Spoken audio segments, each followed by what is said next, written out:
Hello guys, welcome to Chem Boost again. तो आज हम डिस्कस करने वाले हैं एल्केन्स एंड साइक्लो एल्केन्स का लेक्चर नंबर 12, जिसमें हम बेसिकली कवर करने वाले हैं methods of synthesis of cyclo alkanes को। सबसे पहला मेथड देखेंगे हम साइक्लो एडिशन रिएक्शंस, जिसमें 2+2 और 4+2 एडिशन रिएक्शंस को समझेंगे। उसके बाद हम फ्रीउंड्स मेथड को देखेंगे। मैं आपको हाईली रिकमेंड करना चाहूँगा, अगर आपने इस सीरीज़ से पहले वाले लेक्चर्स को नहीं देखा तो आप उन्हें ज़रूर देखिएगा। तो चलिए लेक्चर को बिना टाइम वेस्ट किए स्टार्ट करते हैं। तो चलिए डियर स्टूडेंट्स, अब हम अंडरस्टैंड करेंगे साइक्लो एडिशन रिएक्शंस का कॉन्सेप्ट। बेसिकली ध्यान से सुनिएगा, ऐसी एडिशन रिएक्शंस जिनमें हम टू अनसैचुरेटेड कंपोनेंट्स की एडिशन करते हैं और हमारे पास फॉर्मेशन होती है साइक्लिक प्रोडक्ट की, ऐसी एडिशन रिएक्शंस को हम बोलते हैं साइक्लो एडिशन रिएक्शंस। और जिन टू अनसैचुरेटेड कंपोनेंट्स की हम एडिशन कर रहे हैं वो मॉलिक्यूल्स भी हो सकते हैं, आयंस भी हो सकते हैं और न्यूट्रल स्पीशीज भी हो सकते हैं। यही बात हमने आपको यहाँ समझाने की कोशिश की है। क्या? An addition reaction between two unsaturated components, molecules, ions or neutral species leading to the formation of a cyclic product are called cycloaddition reactions, as simple as that। Basically हमारे पास साइक्लो एडिशन रिएक्शंस में जो pi electrons हैं to unsaturated components के, वो sigma bond की formation करते हैं। और हमारे पास जो पाई इलेक्ट्रॉन्स हैं जो कंट्रीब्यूट किए जा रहे हैं टू अनसैचुरेटेड कंपोनेंट्स के थ्रू, उन्हें हम रिप्रेजेंट करते हैं स्क्वायर ब्रैकेट के अंदर। कैसे, आइए समझिए। अगर मैं आपसे बात कर रहा हूं कि 2+2 साइक्लो एडिशन रिएक्शंस, तो आप कहेंगे कि हमारे पास जो ये पहला 2 है ये रिप्रेजेंट कर रहा है कि हमारे पास जो पहला कंपोनेंट है टू अनसैचुरेटेड कंपोनेंट्स में, वो कंट्रीब्यूट कर रहा है 2 पाई इलेक्ट्रॉन्स को साइक्लो एडिशन रिएक्शन में। इसी तरीके से जो सेकंड 2 है, इसका मतलब है कि जो सेकंड कंपोनेंट है टू अनसैचुरेटेड कंपोनेंट्स में, वो भी 2 पाई इलेक्ट्रॉन्स को कंट्रीब्यूट कर रहा है साइक्लो एडिशन रिएक्शंस में। और हम ऐसे डिसेंडिंग में लिखते हैं, मतलब ज़्यादा वाला पहले और कम वाला बाद में। अब 4+2 का क्या मतलब हुआ कि जो पहला कंपोनेंट है वो कितने पाई इलेक्ट्रॉन्स कंट्रीब्यूट कर रहा है साइक्लो एडिशन रिएक्शन में? Very nice, 4 pi electrons. और जो सेकंड कंपोनेंट है वो कितने कर रहा है? 2 पाई इलेक्ट्रॉन्स कंट्रीब्यूट कर रहा है। आई थिंक इसका कॉन्सेप्ट अब क्लियर हो गया होगा। इसी तरीके से अगर हम बात करें 6+4 साइक्लो एडिशन रिएक्शंस की, तो उसका क्या मतलब होगा कि पहला कंपोनेंट अपने 6 पाई इलेक्ट्रॉन्स को कंट्रीब्यूट कर रहा है और जो सेकंड कंपोनेंट है वो अपने 4 पाई इलेक्ट्रॉन्स को कंट्रीब्यूट कर रहा है साइक्लो एडिशन रिएक्शन में। तो ये तो हमारे पास बेसिक सी बात थी। उसके बाद आप नोट डालकर लिखिएगा, बेसिकली हमारे पास जो रिएक्शंस हैं साइक्लो एडिशन रिएक्शंस, इनमें ना तो आयनिक और ना ही फ्री रेडिकल इंटरमीडिएट्स की फॉर्मेशन होती है। ये सिंगल स्टेप में होती हैं, यानी कंजर्टेड रिएक्शंस हैं। और यहाँ पर साइक्लिक ट्रांजिशन स्टेट की फॉर्मेशन होती है, यानी हमारे पास जो बॉन्ड मेकिंग है, बॉन्ड ब्रेकिंग है, वो साइमल्टेनियसली होती है, यानी इन ए सिंगल स्टेप। यही बात हमने आपको यहाँ लिखी है, बहुत ही इंपॉर्टेंट बात है। यही बात इन रिएक्शंस को और रिएक्शन से अलग बनाती है। क्या? These reactions do not involve ionic or free radical intermediates or occur in a single step via cyclic transition state। Single step मतलब bond making and bond breaking takes place simultaneously। आया feel थोड़ा cyclo addition reactions का? एक बार repeat कर लेते हैं। हम देख रहे हैं साइक्लो एडिशन रिएक्शंस। सबसे पहले हमने समझा कि ऐसी एडिशन रिएक्शन जब हम 2 अनसैचुरेटेड कंपोनेंट्स को ऐड करते हैं, हमारे पास साइक्लिक प्रोडक्ट की फॉर्मेशन हो रही है, उन्हें हम बोलते हैं साइक्लो एडिशन रिएक्शन। उसके बाद हमने एग्जांपल देखा। उसके बाद हमने समझा कि हम पाई इलेक्ट्रॉन्स को स्क्वायर ब्रैकेट में लिखते हैं। अब इसका क्या मतलब हुआ कि ये बताता है हमारे पास कि पहला कंपोनेंट कितने पाई इलेक्ट्रॉन कंट्रीब्यूट कर रहा है, और ये बताता है कि सेकेंड कंपोनेंट कितने पाई इलेक्ट्रॉन को कंट्रीब्यूट कर रहा है। पहला भी 2 कर रहा है, सेकेंड भी 2। और ऐसे हम डिसेंडिंग में लिखते हैं, जैसे 4+2 और 6+4 साइक्लो एडिशन रिएक्शंस। उसके बाद हमने देखा कि यहाँ पर कोई आयनिक और फ्री रेडिकल इंटरमीडिएट्स नहीं बनते, ये सिंगल स्टेप में होता है। साइक्लिक ट्रांजिशन स्टेट की फॉर्मेशन होती है। सिंगल स्टेप मतलब bond making, bond breaking simultaneously होती है। तो आप इसे नोट करें, फिर हम लेक्चर के नेक्स्ट सेगमेंट की तरफ प्रोसीड करेंगे। तो चलिए डियर स्टूडेंट्स, अब हम देखने वाले हैं 2+2 साइक्लिक एडिशन रिएक्शंस के एग्जाम्पल को। देखिए, हमने 2 अनसैचुरेटेड कंपोनेंट्स को लिया, यानी इथाइलिन के 2 मॉलिक्यूल्स को लिया, फोटोकेमिकल कंडीशंस दी, तो डाइमराइज होकर हमारे पास ये ऐड होने से पहले साइक्लिक ट्रांजिशन स्टेट से गए, क्योंकि हमें पता है यहाँ पर साइक्लिक ट्रांजिशन स्टेट की फॉर्मेशन होती है, सिंगल स्टेप होती है। आप देख सकते हैं ये वाला बॉन्ड टूट रहा है, ये वाला बॉन्ड बन रहा है, यानी बॉन्ड मेकिंग और बॉन्ड ब्रेकिंग साइमल्टेनियसली हो रही है और हमारे पास फॉर्मेशन हो जा रही है साइक्लोब्यूटेन की। आई थिंक अब आपको साइक्लोएडिशन रिएक्शन की डेफिनेशन थोड़ी और क्लियर हुई होगी कि मैं क्या कहना चाह रहा था। देखिए, हमारे पास 2+2 जो पहला कंपोनेंट है ये भी 2 पाई इलेक्ट्रॉन कंट्रीब्यूट कर रहा है और ये जो कंपोनेंट है ये भी 2 पाई इलेक्ट्रॉन कंट्रीब्यूट कर रहा है और साइक्लोएडिशन रिएक्शंस कर कर हमारे पास साइक्लोब्यूटेन की फॉर्मेशन कर रहे हैं। तो ये था ब्यूटीफुल सा एग्जांपल 2+2 साइक्लोएडिशन रिएक्शंस का। अब जस्ट अभी हमने आपको बताया कि यहाँ पर आयनिक या फ्री रेडिकल मैकेनिज्म नहीं होती, लेकिन हमेशा के लिए ये पॉसिबल नहीं है। मतलब हमेशा ये अप्लाई नहीं कर सकते। कब नहीं कर सकते वो सिचुएशन मैं आपको बताता हूँ, नोट डालकर लिखिएगा। अगर हमारे पास जो हम एल्कीन्स ले रहे हैं वो सब्स्टिट्यूटेड हो और इलेक्ट्रॉन विड्रॉइंग सब्स्टिट्यूएंट्स प्रेजेंट हो, जैसे कि F4CN हो गया, तो हमारे पास डाई रेडिकल्स की फॉर्मेशन होती है और फ्री रेडिकल मैकेनिज्म हमारे पास यहाँ होती है। यही बात हमने यहाँ लिखी है। Substituted alkenes contain electron withdrawing substituents, यानी कंडीशन होनी चाहिए यही कि सब्स्टिट्यूटेड एल्कीन्स होनी चाहिए और इलेक्ट्रॉन विड्रॉइंग सब्स्टिट्यूएंट्स प्रेजेंट होने चाहिए, जैसे F हो गया, CN हो गया। ये हमारे पास साइक्लोब्यूटेन के डेरिवेटिव्स को फॉर्म करते हैं थर्मल कंडीशंस के अंदर। ये रिएक्शंस में हमारे पास फ्री रेडिकल मैकेनिज्म होती है और डाई रेडिकल्स की फॉर्मेशन हमारे पास यहाँ पर होती है। एग्जाम्पल देखते हैं।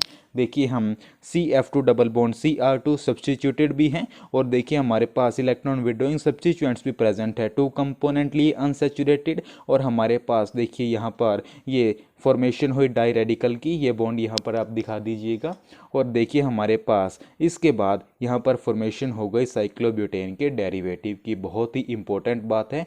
वैसे नेचुरल बात करें, यहाँ पर ना ही आयनिक और ना ही फ्री रेडिकल मैकेनिज्म होती है, लेकिन जब हमारे पास सब्स्टिट्यूटेड एल्कीन्स हो और साथ में इलेक्ट्रॉन विड्रॉइंग सब्स्टिट्यूएंट्स भी प्रेजेंट हो तो हमारे पास डाई रेडिकल्स की फॉर्मेशन होती है। बहुत ही यूजफुल इंफॉर्मेशन मैंने आपको यहाँ बताई है, तो आप इसे नोट करें।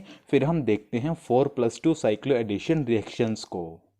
तो चलिए डियर स्टूडेंट्स, अब हम देखते हैं 4+2 साइक्लोएडिशन रिएक्शंस को, जिसे हम फेमसली डाइल्स एल्डर रिएक्शन के नाम से भी जानते हैं। 4+2 का क्या मतलब मैं ऑलरेडी बता चुका हूँ कि जो 2 अनसैचुरेटेड कंपोनेंट्स की हम एडिशन करेंगे उसमें पहले वाला कंपोनेंट होगा वो 4 पाई इलेक्ट्रॉन्स को कंट्रीब्यूट करेगा और जो सेकंड कंपोनेंट होगा वो 2 पाई इलेक्ट्रॉन्स को कंट्रीब्यूट करेगा।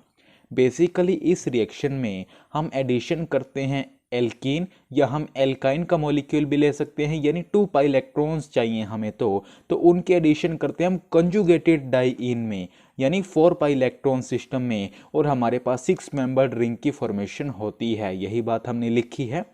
This reaction involves the addition of an alkene और an alkyne molecule 2 pi electrons called dienophile. और जो हमारे पास एल्कीन या एल्काइन के एडिशन कर रहे हैं कंजुगेटेड डाइईन में, उसे हम डाइइनोफाइल बोलते हैं। Very important.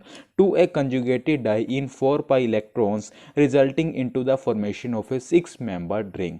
एग्जाम्पल देखते हैं, बिल्कुल पिक्चर क्लियर हो जाने वाली है। हमने लिया, देखिए 4 पाई इलेक्ट्रॉन सिस्टम, कॉन्जुगेटेड है डबल सिंगल डबल। क्या होती है कॉन्जुगेशन? बहुत ही अच्छे तरीके से हमने रिएक्शन मैकेनिज्म में इसे एक्सप्लेन किया हुआ है और इवनली हमने इस रिएक्शन को वहाँ पेरिसाइक्लिक वाले सेक्शन में कवर किया हुआ है, लेकिन फिर भी हम यहाँ थोड़ा और अच्छे से डिस्कस कर रहे हैं। हमने देखी कॉन्जुगेटेड डाइईन ली, 1,3 ब्यूटा डाइईन, और उसमें एडिशन की हमने एल्कीन की यानी इथाइलिन की। इसे हम क्या बोलते हैं? डाइइनोफाइल। काफ़ी इंपॉर्टेंट है, इसे जरूर ध्यान रखिएगा। हम 475 केल्विन पर जब इन्हें ऐड करते हैं तो हमारे पास 6 मेंबर रिंग की फॉर्मेशन हो जाती है और इस केस में हमारे पास फॉर्मेशन होती है साइक्लोहेक्सीन की। यह भी काफ़ी इंपॉर्टेंट एग्जाम्पल है 4+2 साइक्लिक एडिशन रिएक्शंस का। एक बात और मैं यहाँ पर आपको बताना चाहूँगा कि अभी तो हमने यहाँ पर हाई टेम्परेचर दे रखा है, मान लीजिए अगर डाईइनोफाइल में हमारे पास कोई इलेक्ट्रॉन विड्रॉइंग ग्रुप प्रेजेंट हो तो हमें रिएक्शन पर थोड़ा और कम टेम्परेचर देना पड़ता है। चलिए आप इसे नोट करें, मैं वो भी आपको लिखवा देता हूँ। चलिए नोट बनाकर लिखिएगा। If the dienophile contains an electron withdrawing group such as C double bond O, CHO, CN etc. the reaction can be carried out at a much low temperature। देखिए हमने ये रिएक्शन को 373 केल्विन पर carried out किया हुआ है और इससे पहले हमारे पास 475 केल्विन पर था। और याद रखिएगा इन रिएक्शंस में हमें कैटलिस्ट की जरूरत नहीं पड़ती, यानी 4+2 साइक्लोएडिशन रिएक्शंस में आप देखिए हमने 1,3-ब्यूटाडाइइन यानी कंजुगेटेड डाइइन ली और उसमें हमने डाईइनोफाइल का एडिशन करवाया और डाईइनोफाइल में हमारे पास CHO यानी एक इलेक्ट्रॉन विड्रॉइंग ग्रुप प्रेजेंट है, तो हमारे पास यहाँ पर हमें लो टेम्परेचर देने की आवश्यकता पड़ी और हमारे पास फॉर्मेशन हो गई साइक्लोहेक्स 3 in 1 कार्बोडिहाइड की। थिंक अब कोई डाउट नहीं रह गया होगा। 2+2 और 4+2 साइक्ल एडिशन रिएक्शन से रिलेटेड पहचान लोगे अब तो। बहुत ही यूजफुल इन्फॉर्मेशन मैंने आपको यहाँ पर दी है, तो आप इसे नोट करें। फिर हम चलते हैं हमारे नेक्स्ट मेथड ऑफ सिंथेसिस पर।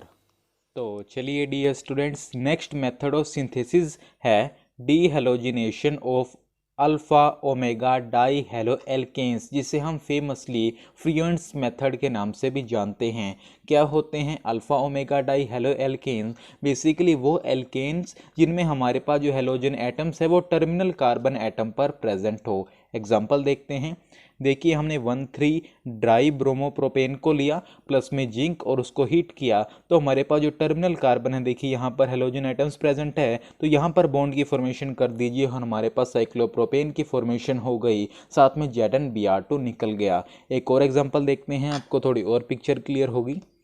CH2 CH2 CH2 Br CH2 CH2 CH2 Br plus में जिंक, अगर हम इसे हीट करेंगे तो बोलिए क्या प्रोडक्ट होगा। देखिए टर्मिनल पर हमारे पास यहाँ पर बॉन्ड की फॉर्मेशन हो जाएगी CH2 CH2 CH2 CH2 CH2 CH2, यानी टर्मिनल में हमारे पास बॉन्ड बन गया और हमारे पास फॉर्मेशन हो गई साइक्लोहेक्सेन की। साइक्लोहेक्सेन,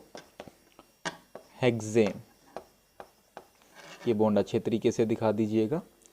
और ये है हमारे पास 1 2 3 4 5 6 16 die bromo hexane. I think अब कोई डाउट नहीं रह गया होगा। और अब नोट बनाकर लिखिएगा। अब मान लीजिए हमारे पास जो हेलोजन एटम है वो टर्मिनल पर तो प्रेजेंट हों, लेकिन उनके बीच में 6 से ज़्यादा कार्बन एटम का डिफरेंस हो, यानी n ग्रेटर देन 6। यहाँ पर कितने का था 1 2 3 4 5 6, अगर 6 से ग्रेटर का हो तो हमारे पास साइकिल की फॉर्मेशन नहीं होती, हमारे पास वुर्ज रिएक्शन यहाँ पर हो जाती है, जिसके बारे में हम बहुत ही अच्छे तरीके से जान चुके हैं। और हमारे पास मिक्सचर सा बन जाता है, किस तरीके से Br CH2 twice N Br plus में Br CH2 thrice N Br and etcetera. ये भी काफ़ी यूज़फुल इन्फॉर्मेशन है, इसे आप याद रखिएगा। मेन थिंग हमारे पास ये समझना था, ये मैंने आपको एक्स्ट्रा नॉलेज दे दी है। कंपटीशन में कई बार इस फॉर्म में हमसे क्वेश्चंस पूछ लेते हैं। तो it is all about today. एक बार हर लेक्चर की तरह समराइज करते हैं हमने क्या क्या किया। सबसे पहले हमने देखा साइक्लो एडिशन रिएक्शंस क्या होती हैं, उसके बाद हमने देखा 2+2 4+2 साइक्लो एडिशन रिएक्शंस को बहुत ही अच्छे तरीके से, काफ़ी यूज़फुल इन्फॉर्मेशन हमें वहाँ पर मिली। उसके बाद हमने देखा de halogenation of alpha omega di halo alkanes यानी फ्रीयंट्स मेथड जिसे हम देखते हैं, यहाँ पर भी हमने काफ़ी यूज़फुल इन्फॉर्मेशंस देखी। होपफुली लेक्चर्स आपके लिए काफ़ी बेनिफिशियल हो रहे होंगे। आप इन लेक्चर्स को अपने फ्रेंड्स के साथ ज़रूर शेयर करें और अपनी फीडबैक हमें कमेंट सेक्शन में ज़रूर दें और हमारे साथ जुड़े रहें। मैं इसी तरीके से आपके लिए काफ़ी यूज़फुल कंटेंट लाता रहूँगा। तो चलिए till next video, keep learning keep growing.